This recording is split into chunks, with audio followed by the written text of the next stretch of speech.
Kırım Tatarların tarihi, geleceği yazan Mustafa Şansal. Çingiz Han'ın özümen başlangan adımlar, Cüce Han'ın vatanı Kırım Tatarlarman yaşay.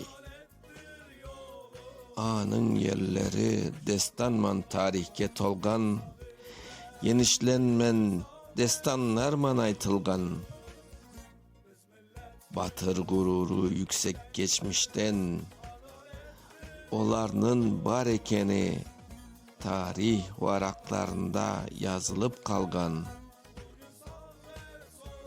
Olarının yüreğinde vatanına bolgan süygü, ata babaların izimen gururlu cürgeni.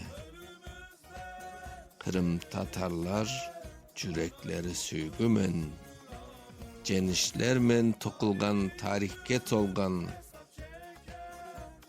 Kırım'da Tatarların kadim ruhu, Osmanman kucaklaşıp birikip, şölden şerge akkan kan toktadı. Bilmegen bızık yollar übrendi. Ata babadan bilgen jigit turumun taşlap, şehir hayatı dep kımıkırsızlık, kımıcalan yürendi. Şaşıt ürünü cerbetine şaşıldı. Könül ısıman bızıldı sıpralar. Kırım'nın eski demi canı yolga aylandı. Tarih yolda mına canı varak açtı. Cer titrep asman ıyladı. Kırım ceri soğuşun azabın sezdi. Oruslar menen harabi başlandı. Bardık cer kan cana köz yaşman tolgan. Hüyler yığıldı, jürek paramparça. Sürgünlük başladı, yollar uzandı derin tarihke. Ak toprak, betke yol kettiler. Sağınıp canıp, yürekmen buruk. Kırım'dan uzak çet yerde, esenlikle tolup, sağınıp tola yürekler. Mülkün olsa bir gün kaytarmız dep, Kırım'nın yakşı avasını esinde yaşaylar. Soğuşun cerahatları silinmez, ama olacak ümit er daim yüreğinde.